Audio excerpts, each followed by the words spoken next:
हरियाणा रेवाड़ी से एम्स का शिलान्यास करने के लिए प्रधानमंत्री जल्द ही रेवाड़ी आएंगे, आरती सिंह राव। अब खबर विस्तार से। कुंडखोल क्षेत्र के दौरे पर थी आरती सिंह राव। कुंड रेवाड़ी में केंद्रीय मंत्री राव इंद्रजीत सिंह की बेटी और प्रदेश भाजपा कार्यकारिणी सदस्य आरती सिंह राव ने कहा है कि माजरा में प्रस्तावित एम्स के शिलान्यास करने के लिए प्रधानमंत्री नरेंद्र मोदी जल्द ही रेवाड़ी आएंगे। टेंडर प्रक्रिया चल रही है, उसके पूरा होते ही एम्स का शिलान्यास होगा। उन्होंने कहा कि दक्षिणी हरियाणा की जनता के आशीर्वाद और सहयोग से ही हरियाणा प्रदेश की सरकार बनती है, इसलिए इस क्षेत्र की 36 बिरादरी की जनता को सदैव एकजुट रहना चाहिए। अगर एकजुटता बरकरार रही तो इस इलाके के हक को कोई नहीं मार सकता। आरती सिंह राव खंडखोल के गांव गोठड़ा, भालखी, गुमीना और बसदुदा में ग्रामीणों से जनसंवाद कर रही थी।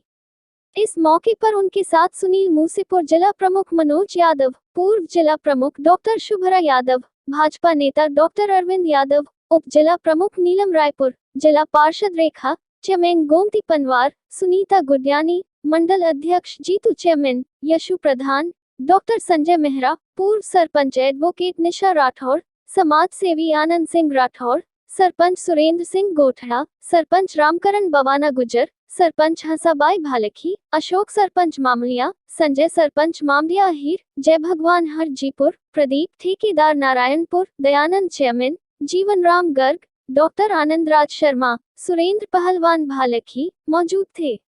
गांव गुमीना में पहुंचने पर एडवोकेट निशा राठौर और आनंद सिंह राठौर ने आरती सिंह राव का जोरदार स्वागत किया। पूर्व जिला प्रमुख डॉक्टर शुभरा यादव ने क्षेत्र की समस्याओं को आरती राव के समक्ष रखा। अपने संबोधन में आरती सिंह राव ने कहा कि वो लोगों से मिलने के लिए जनसंवाद कार्यक्रम कर रही है और क्षेत्र की समस्याओं से भी अवगत होकर उनका समाधान का प्रयास कर रही है। ग्रामीणों का भरपूर स्नेह उन्हें मिल रहा है। उन्होंने कहा उनके परिवार का दक्षिणी हरियाणा की जनता के साथ गहरा नाता है और इस क्षेत्र की जनता के लिए रामपुरा हाउस के दरवाजे 24 घंटे खुले हैं। जनसभाओं को पूर्व जिला प्रमुख डॉक्टर शुभरा यादव ने भी संबोधित किया।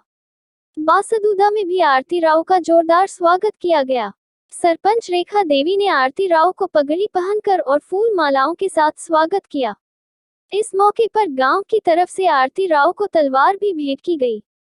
इस मौके पर बालकिशन कोलाना, अंजू कोलाना, प्रिंसिपल रविंद्र निन्नानिया, कुमारी गीता, आरबीआर स्कूल की संचालिका मुकेश देवी, कुंड सरपंच मंजू शर्मा, मास्टर नरेंद्र, मनेठी सरपंच देशराज, पादला सरपंच शोनारायण आदि मौजूद रहे। सरपंच प्रतिनिधि धर्मवीर ने आए हुए अतिथियों का सम्मान और धन्यवाद किया। गांव बासदुदा में उमड़ी भीड़ को देखकर आरती राव गदगद नजर आई। हरियाणा रेवाड़ी से आदर्श शर्मा की रिपोर्ट, न्यूज वीपी से। वादा किया था कि समस्याएं सुलझाएंगे, तो जनसंवाद से कितना फायदा मिल रहा है लोगों को? नहीं, एक तो मैंने कौन सा वादा किया था? आप बोल रहे थे ना अभी स्टेज से कि भी मैंने कहा नहीं, आपने कहा था कि 2019 में मैं फिर से आऊंगी आपसे मिलने के लिए। वो आने का वादा किया था ना, तो इस जनसंवाद से कितना फायदा मिल रहा है? जी, मुझे लगता है कि बहुत फायदा है, क्योंकि बहुत एक तो सबसे इम्पोर्टेंट चीज़ होती है जो ज़मीन से जुड़ा होना चाहिए। किसी भी कैंडिडेट जो चुना जाता है वो ज़मीन से जुड़ा होना चाहिए। और मेरे को ये मेरे परिवार ने सिखाया कि लोगों से जाओ, पूछो उनकी समस्याएं क्या हैं, और अगर उनसे रूबरू नहीं होते तो ऊपर से तो कोई काम नहीं होता जब तक लोगों की समस्याओं का हल नहीं निकलता। तो लोगों से मिलकर जो आपको वोट करते हैं उनको एक परिवार में बांधो, तभी आप आगे जाके आप सक्सेसफुल बन सकते हैं। चलो मैम, आरक्षण बिल पास हुआ है महिलाओं का 33% का, विपक्ष और वो चाह रहा है कि ओबीसी को पूरा प्रतिनिधित्व नहीं मिला, क्या कहेंगे? जी, शुरुआत हुई है, बहुत अच्छी शुरुआत हुई है महिला आरक्षण की। बहुत सारे सरकारें थीं जो ये आरक्षण करवाना चाहती थी, मगर उसे सिरे नहीं पहुंचा पाई। बस हमारे प्रधानमंत्री जी श्री नरेंद्र मोदी जी वही हैं जिन्होंने इसे सिरे चढ़ाया। तो आज बहुत खुशी का माहौल है हम महिलाओं के लिए कि पहली बार हमारे लिए आरक्षण आया है। बाद में दूसरा पड़ाव बाद में देख लेंगे, मगर पहले पड़ाव की जीत को तो हम अच्छी तरह मनाएं और खुशियाँ मनाएं सबके साथ कि ये बहुत बड़ी चीज़ है हमारे लिए। मैम, बड़े राव साहब ने कहा कि एम्स का शिलान्यास अक्टूबर तक हो जाएगा लगभग, लेकिन एम्स संघर्ष समिति धरने पे बैठी है ओपीडी शुरू कराने के लिए, क्या कहेंगे?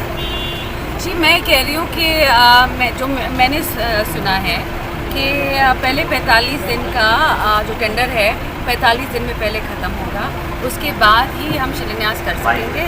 तो थोड़ा इंतज़ार बस, और बाकी ज़्यादा नहीं। एम्स संघर्ष समिति कह रही है कि ओपीडी शुरू करवाई जाए बगैर। जब तक बिल्डिंग नहीं बनती तो ओपीडी कैसे बन सकती है ना, पहले बिल्डिंग ही तो बने, उसके बाद ही हो सकता है।